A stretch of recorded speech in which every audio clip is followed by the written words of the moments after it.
Coming up on this episode of the Real Estate Revolution. Something that has prevented me from, taking the jump in the past has just been trying to time it out the right way and knowing when the best time to hop in the market would be. And I know right now interest rates are high, but also seem to be slowly coming down. I'm 24 and I don't know if I should buy a house or if the market is right. Well, guess what? I interviewed Joey O'Malley and he's going to talk through his process as to where he's at. I'm going to guide him through the investing scenario, the strategy of buying homes owner occupant, and how he's going to be a multimillionaire by the time he's 35. Joey, welcome to this episode, and I'm super excited to actually interview you, or you interview me and ask some questions, right? You're a young guy. You're the son of one of my great friends, Tracy O'Malley, who's had such an impact on my life. So I'm really excited to be a part of this and just kind of answer the questions. You're thinking about doing some real estate, you've saved some money, and now you've got the burning questions of how do we build wealth? And you're what, 23, 24? 24. 24. All right. And want to start thinking about the real estate thing. So tell us a little bit about, I mean, we were off air, right? You were talking about some of the jobs that you're doing. And so tell us a little bit about that and then jump into what you want to learn today. Yeah. Well, thanks for having me. I really appreciate you taking the time. But yeah, I've been working in restaurants for 9 years. Worked my way up from, counter employee to bartender to general manager of a restaurant, and then realized it wasn't what I wanted to be doing long term. So I decided to pivot into another area.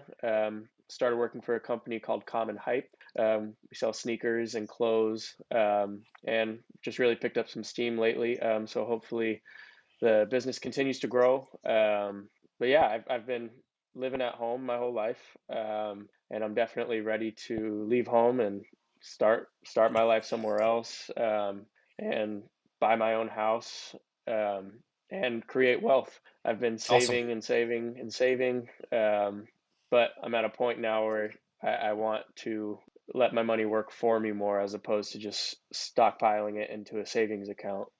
Sure. Yeah, and my mom, who you've known, pointed me in your direction, and you were kind enough to open up your home in Munns Park and let us stay there for the weekend. And How was that?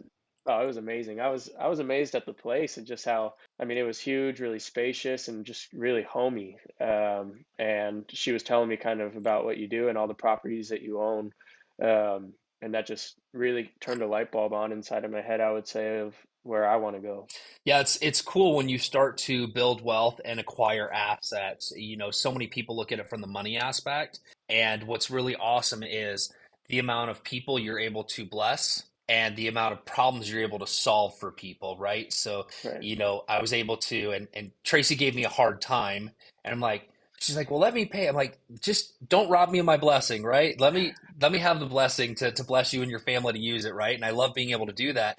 But it's like yesterday, one of the rental properties that we own, I got a call from another real estate agent. She's like, hey, my son had some issues. He went through a hard time, divorce, child custody, his credit's kind of screwed up. She's like, all these people we've talked to, they think he's a risk on, leasing a property. I'm like, well, I've been there. I've lost everything. I had crappy credit, and somebody did me a favor and gave me a chance. And I says, I'm willing to give him a chance, right? He's got 3 daughters, single electrician, but people are so black and white rather than listening to the story. So as you start to acquire real estate, you start realizing kind of the blessing that you get to be on people's life. It's not just an income and a wealth generator, but it's kind of fun to think about it in that capacity.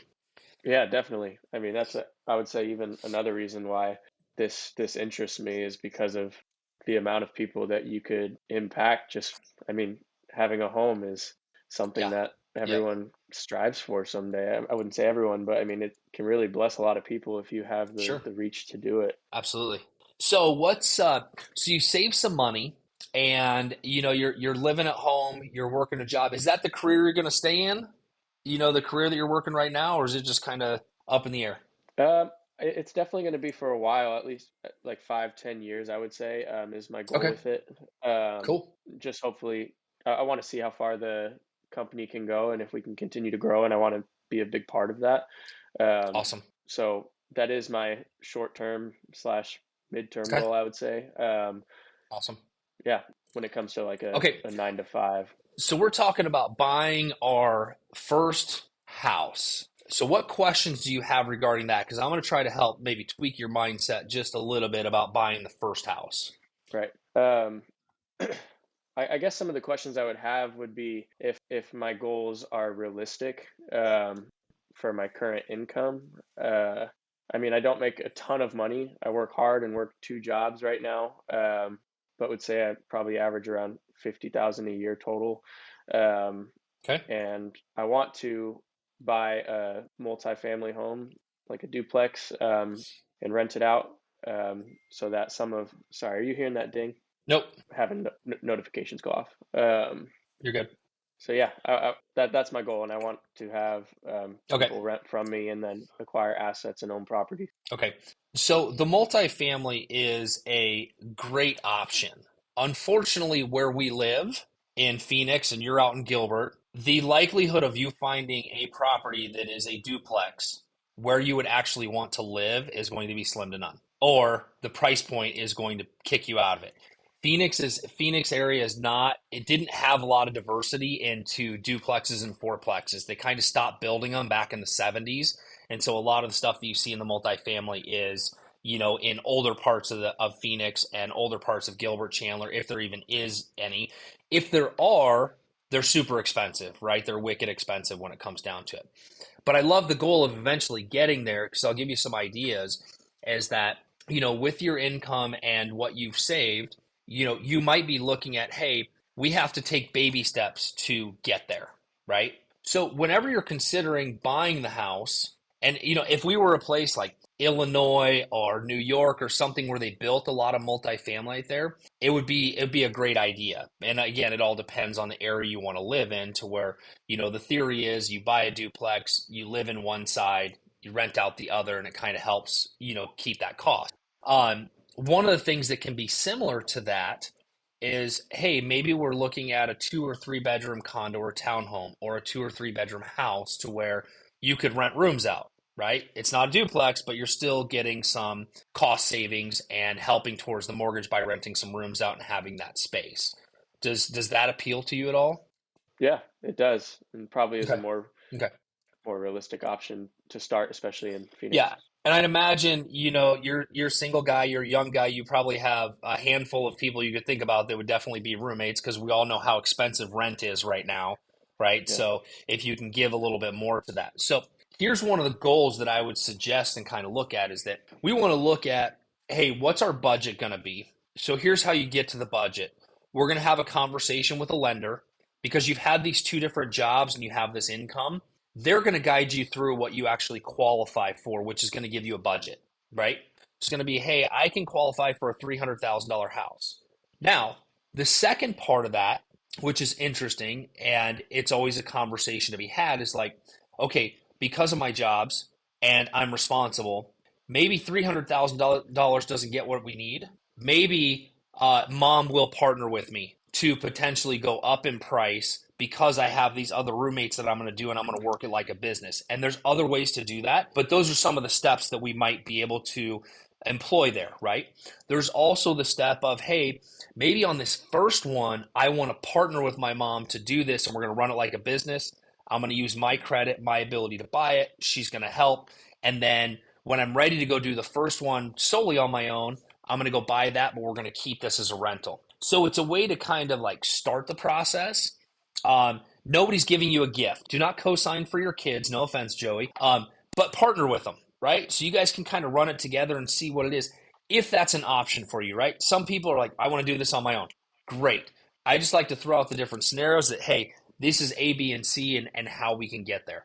So once we determine the budget or how we're going to do it, then we go through and we look at, okay, well, what are we buying, right? Is it going to be a condo, right? Because what we're buying now, we have to look at it for future. You're not going to live there forever, right? This is how we're going to build wealth, one house at a time. So you're 24, and I want you to see the mindset of, I'm 24 and I'm going to start gaining assets. They're not going to be huge cash flows, especially with interest rates being a little higher right now. Those will change. There's a path that I've designed for buyers like you that is giving the mindset of, hey, I want you to think about at age 35, if you own 10 real estate properties or 10 single family homes, by doing it in these steps, okay? The steps are you buy one, owner occupied, maybe you get a little sweat equity in it, you're going to rent it out to some roommates, and then guess what? 12 to 18 months later, we're working on the plan for the next one, okay? Right. You move out of the first one, you keep it as a rental, and then you're continuing to do that, okay? And here's the reason why. Buying a house owner occupant is your lowest down payment and your lowest interest rate possible. Okay, so it keeps a lot of cash in your pocket and it's a great way to start. And even though interest rates are a little bit higher right now, you're going to have the ability to go through and go, well, I've got a couple of roommates. It's definitely going to cover more of my mortgage than I expected. And the first house, you might leave two roommates there and get a third roommate for it and go, well, now these guys are renting it. It makes more money and you're kind of running it like a dormitory, right? Yeah. So Right. do you see how that works, in that mindset? So that's the goal that I have for the younger generation is kind of looking at it. The other goal or the other possibility is, hey, maybe you have a really good friend in the company you work for that's in the same situation you're not in or that you're in, right? I only make so much money. This is the budget. Can I go and get a business partner to buy this house with me? And I say business partner because we're not friends. We're not doing this. This is a business partnership. So you got to make sure that you're aligned with that person. And I did this years ago, actually 20 years ago when I first got in the business. I had these two kids, Steve and Chris. They worked for me at the oil change place that I used to run. And I got into real estate and then they came to me like, dude, we want to buy a house. I'm like, okay, so the two of you knuckleheads are going to buy a house together. I'm like, this should be really interesting. But we walked through it. They bought the house together just like they were married. They ran it like a business. They lived there together. When it was done, they ended up, they had a couple of roommates, which mostly covered their mortgage, but they cashed out of I don't know, they sold it in the height of the market in '05. I think they cleared $150,000 tax free in their 20s because they went and got a business partner, right? Rather than saying, well, I can't afford it on my own, I'm just going to go rent. They would have foregone all that stuff. Plus, they had a lot of help with their mortgage during that time because of roommates. And so it was a really cool process. So I've seen it done a couple of times. So I would encourage that thought process, right? Do I need a partner? All that's going to be determined based on the budget meeting with the lender. And can I buy something for that budget or do I need to think about it differently? That's good. You have any questions thus far? I guess something that has prevented me from, taking the jump in the past has just been trying to time it out the right way and knowing when the best time to hop in the market would be. And I know right now interest rates are high, but also seem to be slowly coming down. So is that something that should prevent me from jumping in now, or is now actually a good time and then you could refinance later? I'm just new to the whole process, so Yeah. I think the unknown is what has scared me away from doing this sooner. Yeah. So here's the unknowns, and people that try to time the market correct always miss the mark. Because if you're looking at it with your mindset of, and I didn't even really ask what your goal was, but I threw out there 10 properties, right? If your goal was to own 10 properties, and if you look at the market from 2012 to 2022, and you bought a house every year, you would have what we call law of average, right? In 2012, I paid $100,000 for a 3-bedroom, 2-bath, right? And it's great. It's been rented. And the rates might have been higher. The properties were lower, all those things. 2022, you paid $400,000 for the same house in the same neighborhood, right? Right.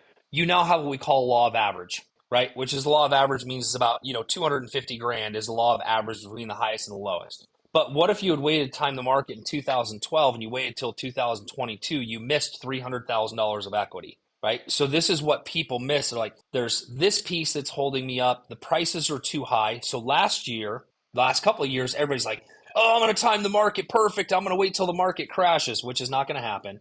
And nobody planned on the rates doubling. So when buyers typically buy houses, they're buying based on payment, not on sales, not on purchase price, right? So we want to find something that's affordable.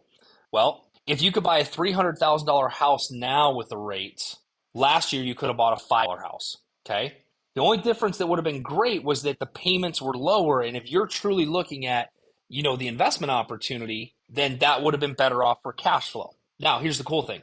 The prices have softened. There's some more motivation out there. So rates are temporary.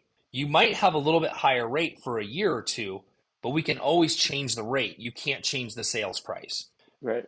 right? So in last year, well, earlier last year, if we're looking at the same $300,000 house, and I said, Joey's got $15,000 to put down, he doesn't have extra money to pay over list price to waive his inspections, and Joey's got to come up with $45,000 to buy this house. He can't do it. And even if you did have the money to do it, now that same house that somebody paid $345 for, you can probably buy it for $300, right?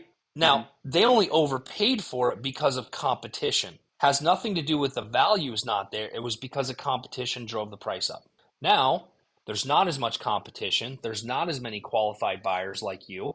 And now you can put that minimum down payment down. You can negotiate closing costs. You can negotiate repairs, which all add in the factor that if you look at the difference in payment, and this is where a lot of people forget to take into this account, right? Which is, let's say that same $300,000 house last year was 3% interest, $300,000 loan. Oops, let me redo that. Oh my gosh, my fingers are not working. Your payment for principal and interest would be $1,264, right? You take the same house today. And that was 300 at 3%. Yep. Take the same house today, the payment would be $1,798 a month for principal and interest, okay? So there's a $500 difference a month, right? Yeah. So it's a $6,000 a year annual difference in payment because of interest rate. But if you're paying $50,000 less this year, and I'm not saying that you're going to pay like $50,000 below what it is, it's an equation of if the seller gives you $10,000 towards closing costs, you're able to negotiate a little bit of price, and they're doing repairs. Let's say that equals 50 grand in all said and done, and you didn't have to pay over the list price. It's going to take 10 years, closer to 8, to equal the difference in that $50,000 in less debt versus the monthly payment that you have. Does that make sense? Yeah, it does. So it's kind of like understanding the numbers of it. It's like, okay, yes, I'm paying $500 more a month, but I took on $50,000 debt or got more negotiation room in what I did that I wouldn't have had a year ago. Because a year ago, in the multiple offer crisis, you paid $340 for that same house.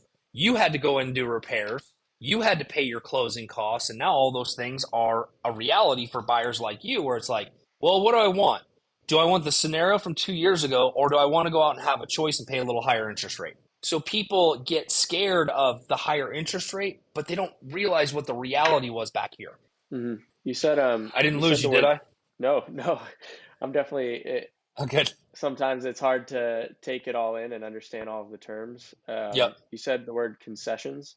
What is that exactly? Yep. So when you buy a house, there's a couple of things that you have to plan for. So there's the down payment. So if you're using a typical FHA loan, you would have 3.5% down, or you could go conventional and use 5% down.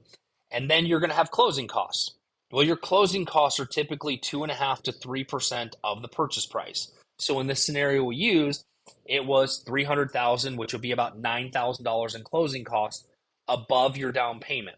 So those closing costs include your lender fees, your title, your escrow, your prepaids, insurance. So it includes all that stuff. Now we go in and we write a $300,000 offer, and I ask the seller to contribute 3% of the purchase price towards your closing costs. So what that does is it keeps $9,000 in your pocket, and you put your down payment down, and that's how you're purchasing the house. Okay. What is in it for the seller in that? What do you mean?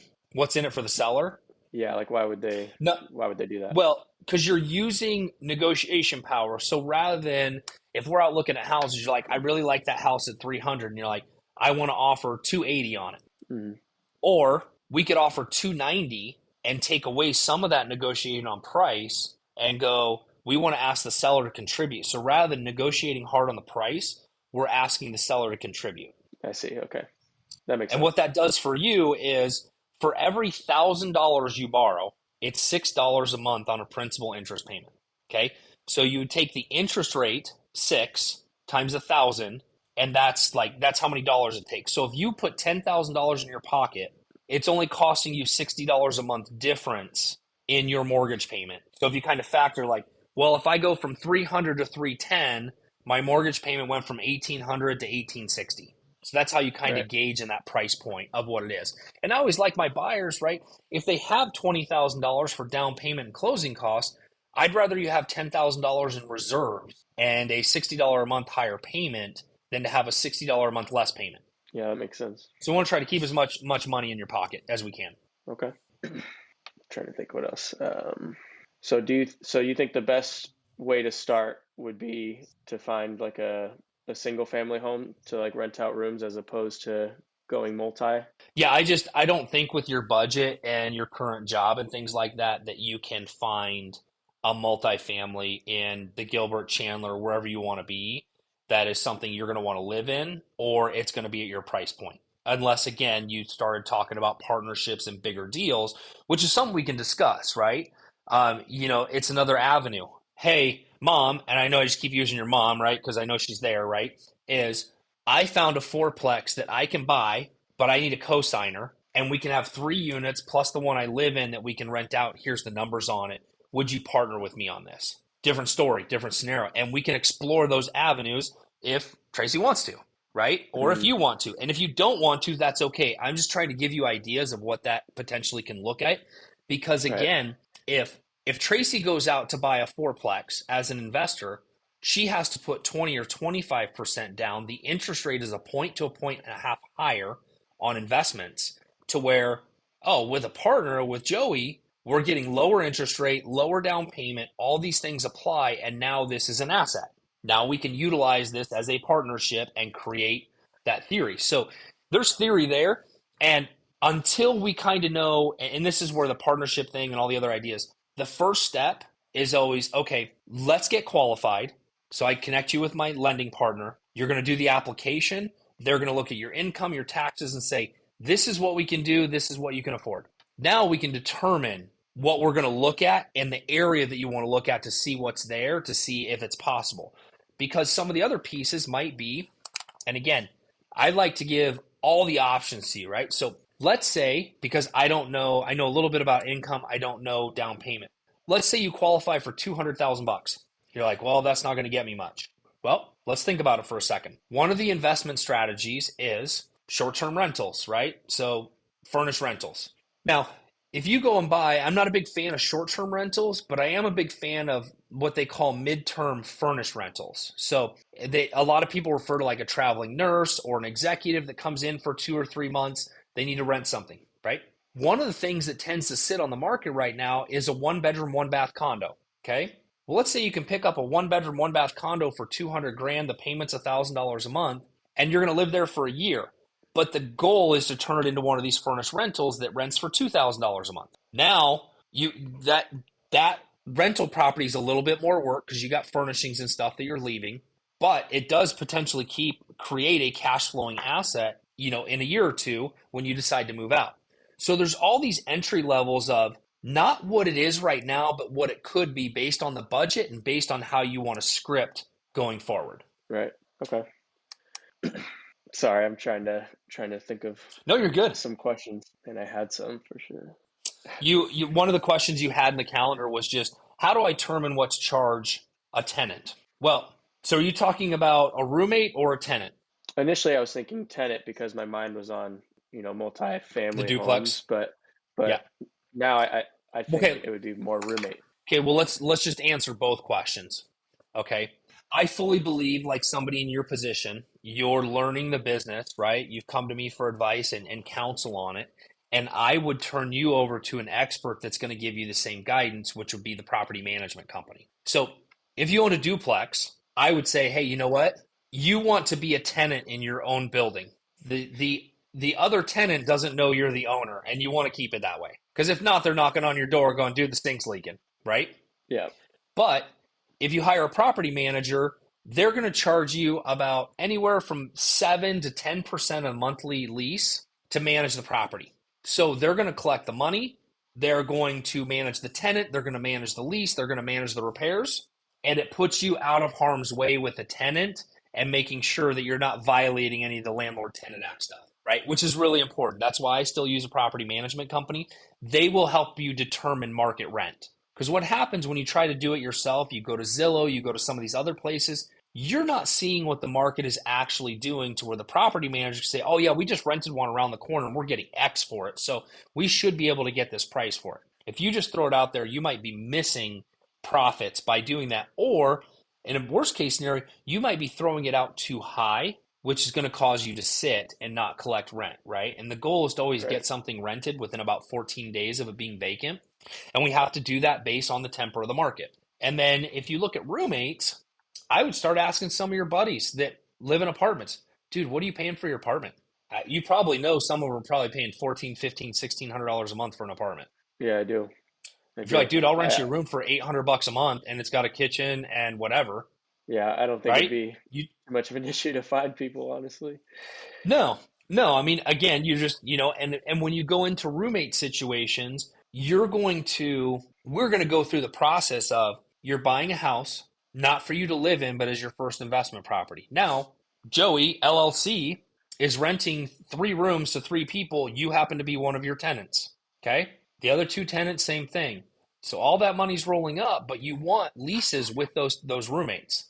You don't want to just do the handshake deal because if somebody's a slob, somebody's stealing something, you want the ability to go, right? So it's Yeah. kind of a month-to-month roommate thing or every 3 months so that you don't get into these situations because I've seen really bad situations happen when people don't document things, right? So it's Mhm. important that you kind of go into it and I know you're a sharp kid, right? Going into it with a business mindset. And I always love this saying is the 3 of you are really good friends right now, but go into the mindset of what if we have to get divorced? How's that going to look, right? So when you always go in with the worst case scenario, it's easy to handle all the paperwork when you're going into it with worst case scenario because everybody's good. They're like, oh yeah, no problem, I'll sign that, blah, blah, blah. It's at the end when somebody gets pissed off was where the problems start. Right. Earlier you said it's cheaper if it's owner occupied. It's like a smaller down payment. I didn't Yep. know that. What is the reason for that? Why would it be cheaper for a down payment if you're living in your property as opposed to if you're just buying it to rent it out? Because there's more risk as a rental when it comes down to it, and so they're giving favor to a homeowner. Which, hey, they here's the bank's theory: if you're a homeowner, you're probably going to take better care of the property. You're doing all the things for homeownership. And when you look at FHA or conventional, conventional is governed by Fannie and Freddie, which are the conservators of loans, right? So they're making the guidelines. And so for homeowners, they have that lower down payment because it's also backed by the government, right? So that's one of the reasons that they have the lower down payments. And investment properties, you can throw your arm up and walk away from it. As a homeowner, you're probably not going to do that. So that's why you want to stick with that owner occupant kind of house hack, and that's what we call it as a Hmm. house hack. Because if you're buying things owner Yeah. occupant, less down payment, less interest rate. Are there restrictions on that? Like, could you just buy properties and live in it for 3 months and then rent it out, and you just benefited from So, all such of that? such a great question.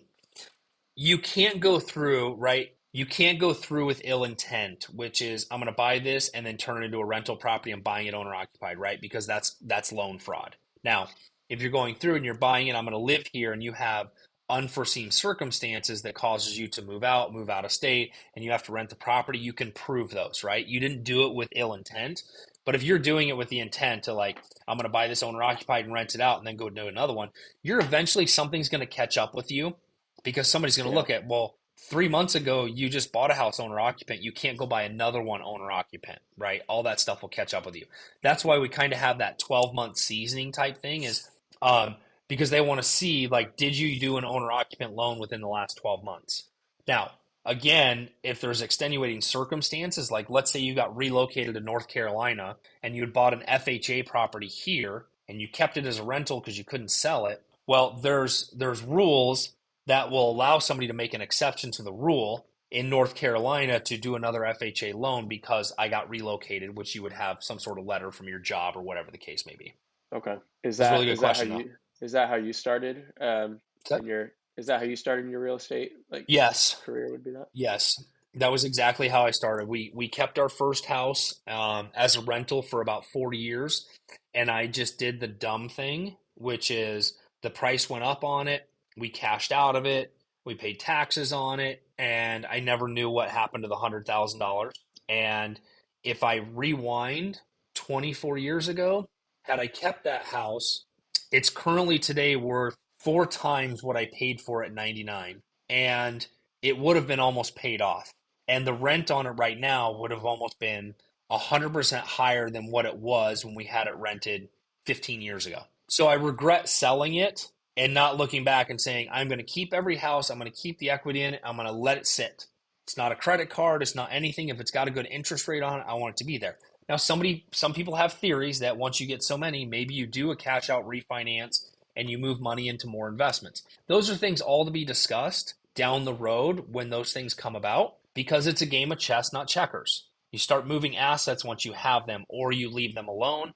You take some of your portfolio and say, I'm just going to keep this here, but the other half I can sell, I can move. There's a lot of tax advantages to it. So there's a lot of different moving parts, and there's a lot of variables. So you really can't plan it out until you kind of get there. But every year you're reviewing it going, well, do I want to buy another house this year and move?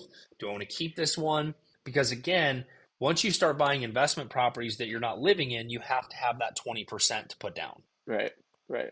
So I think for me, I mean, my goal is to own, again, like multiple properties, hopefully up to 10. Like that is my goal. But again, with my income not being where I want it to be, getting to that point seems like such a far place to go, because I mean, just Okay, even buying one is.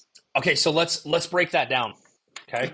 So that you understand, because right now your thought process is what I'm making now is going to be the same for the next 10 years. Probably not, right? Right. So we want to break the myth of what is truly possible in what you're doing, and knowing that, hey, this is probably my income's going to increase.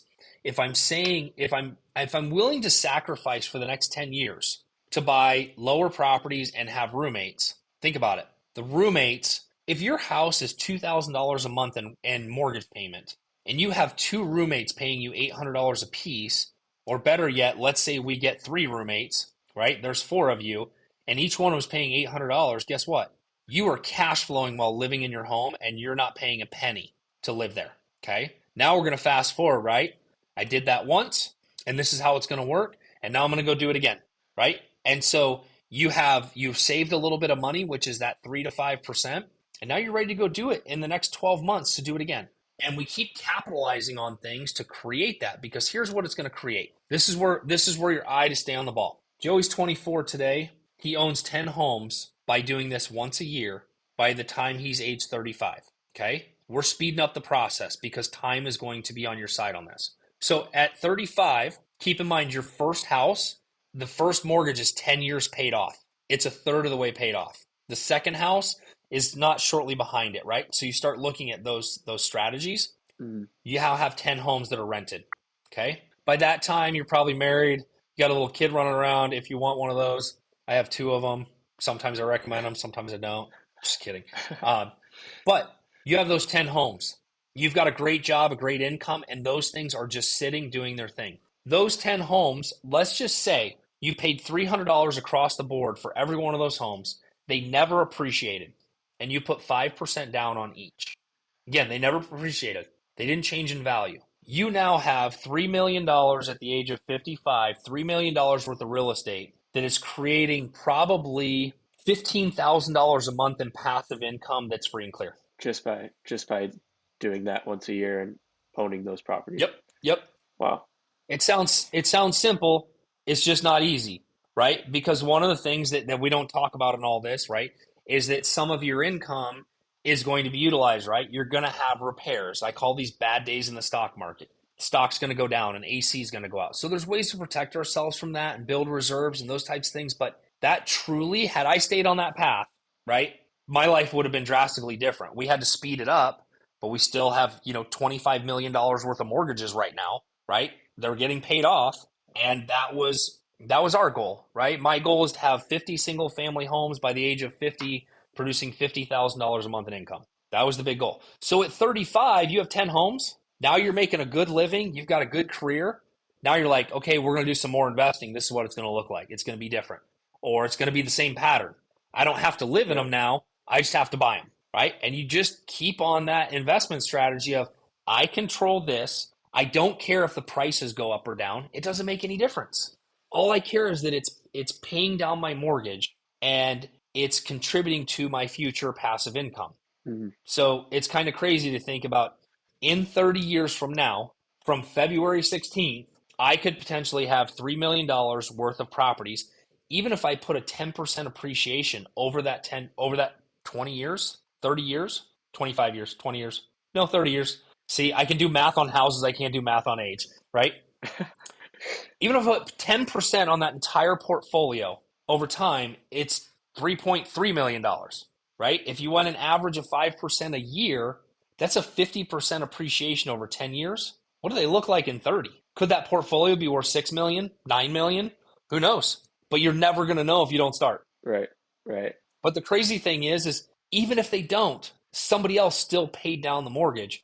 And I said this to somebody the other day, they're like, that really makes sense. If I told you, Joey, at age 24 to go borrow $3 million that's going to be your retirement at age 55, and somebody else is going to pay it off for you, would you do it? Yeah, I would do it. Right? That's what rental properties are. So you're like, I'm going to own $3 million worth of houses. I borrowed that for my retirement, and somebody else is going to pay that down to zero. And now I have $3 million bucks. It's a no-brainer. It really is. And it's just, it's hard to get people in the concept. It's like, oh, you got to deal with tenants and all the other things. I'm like, well, you can deal with tenants, or you have to figure out a way to make, over 30 years, you have to figure out how to put $100,000 a year away for retirement. Can you do that? I'll take the tenant job all day long. Yeah, me too. Right? So that's why the assets, and there's so many other fun things to do with it and break it up and do different things. But those are kind of your goals, right? So I wanted to get you excited. Is like, here's what happens in 10 years. Guess what? Even if you only hit 5 houses in 10 years, you're still light years ahead of anybody else. I mean, geez, you're light years ahead of anybody at 24 that's actually having this conversation. And that's why I was excited for you to allow me to kind of like have the conversation with you that I can use for social, because these are the things that I want people to understand, and they don't get excited about it. They get nervous about expenses. They get nervous about the what ifs, but they won't ever take the leap of faith and go, well, let's try it, right? What's the worst case scenario? I don't know. You own a house. You have to move back into it. You got to sell it. I don't know. I mean, we can always do something with it, right? Yeah. It's, one of my favorite books is Keith Cunningham. It's called The Road Less Stupid. And what he puts in there is, it's not what you see, it's what you don't see, right? So when a lot of people look at real estate, they see, oh, I want to buy a home and I want to make it pretty and I want to make it fun. And they don't ever look at the investment vehicle of it. They're looking at the comfort side of it. So I try to get people like, hey, you can still make it nice. Just don't nest in it. You're not staying here forever, because I'm going to come back and we're moving. Like, we're on to the next thing if you want to retire and have a better life. And it's not just the better life. It's what are you going to change generationally for your kids or your family, whatever it looks like, right? So you're like, okay, here we go. So those are some things that kind of look in that direction. Nice. I guess one more question I would have that I've been thinking of is with my mindset going into like the homeowning journey for myself, like I'm trying to learn how to rephrase this. What would you say are things that are worth investing in the home, if you know it's not going to be like a forever thing, but it is something that you want to own and rent out? Like, how do I know what to put money into with the home that isn't, I guess, stupid? Like, what is a smart thing to invest in? No, I love that. That's an amazing question. Here's the cool part. When we're looking at houses, I'm going to actually have you visualize that this is going to be a rental. And if I was going to remodel or do things to it, I would do this. And so what I'm going to help you understand is long-term liabilities and long-term maintenance. How do we solve for it? So I'll give you a couple of examples. So if you're like, you know what, I really like this place, but the bathroom's kind of crappy, I'm going to remodel it. I'm going to say, cool, let's remodel it as if the tenant is going to live here. What are we going to do? We're not putting pretty tile on the backsplash and the walls. We're using cultured marble, because cultured marble lasts longer. The grout doesn't tear out. It doesn't leak. And the tenants are going to take care of that. So we're going to do it that way. It's going to save some money. It's still going to look nice. Hey, I want to take the carpet out of the living room. Cool. Let's put tile in all the living and traffic areas and just carpet in the bedrooms, right? If you're going to paint let's paint a solid color that we are always going to be able to use. Do you see what I'm saying, right? If you're going Yeah, to change the yeah, I do. countertop. So you start looking at things that are going to make the house tenant proof and less maintenance for you in the future, right? And Right. I would say this too, which is kind of a weird thing to say. If you're like, hey, you know what? I'm going to live here a year. The AC unit is definitely on its way out. You don't want to replace that AC unit until you move out of the house. Yeah, because you want it fresh for Because, them. well, no, it's not that you don't want it fresh for them. I mean, I'd want a new AC for me. There's no tax write-off for you as a homeowner to make that repair. It's 100% a tax write-off once it becomes a rental property, Okay, that makes sense. right? Okay, I see. Yeah. So it's like, okay, when do I do this? When do I want to capitalize on these expenses? So during the time you live there, you're like, you know what? I'm good with the way it is. I'm going to sacrifice, maybe throw some paint on the walls. There's some things that I do want to do, which we'll see when we go out and look at houses. Like there's some things I want to do. Okay, cool. Let's save the money, turn it into a rental property. The minute you move out, do those repairs because now they're capital expenditures that you didn't get to write off when you own the home, but they are capital expenditures once you are keep it as a rental. Okay. There's Yeah, there's a lot of exactly. strategy and games to play with this, right? And you're Yeah. doing the right thing, right? By having this conversation, it's going to make your mind work. You're going to see everything differently now because now you're like, okay, cool. Now I get it, right? This is exciting. And then you start like, once you get excited about it, you're like, dude, we can do this. Or what about this, right? You'll probably ask more questions like, okay, slow down. We're not buying a 20-unit apartment complex yet. Like, hold on, right? But those are all the fun parts of once you get to start understanding it, just the games you get to play with it and how you get to manipulate things.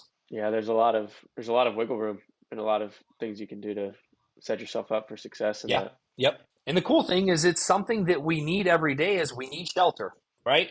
So it's Yeah. something that everybody needs and it's something that we own and we get to let somebody help us pay it off. Yeah, it is exciting. It's very exciting. I appreciate it. Well, awesome. So you ready to start down that path and talk to a lender and kind of get going on this? Yeah, absolutely. Awesome. I'm ready. Joey, dude, such a great call. Thank you for allowing me to record this and share it. You know, if you guys are thinking about buying a house or just starting, here's my advice. Seek somebody out that has some ideas and guidance so that you understand what's possible. Joey really understands what's possible now, and I was excited to have this call. So thanks for joining us. Joey, I appreciate you. Have an amazing day, and I will connect you with our lender, and we will move this process forward. Thank you, Steve. We'll talk soon. If you are looking for a real estate strategy or coaching, mentoring, or a community to belong to, pop over to Steve D Valentine and let's connect. This is a place where everything lives, and I am hoping to help you build your real estate wealth, life, and legacy.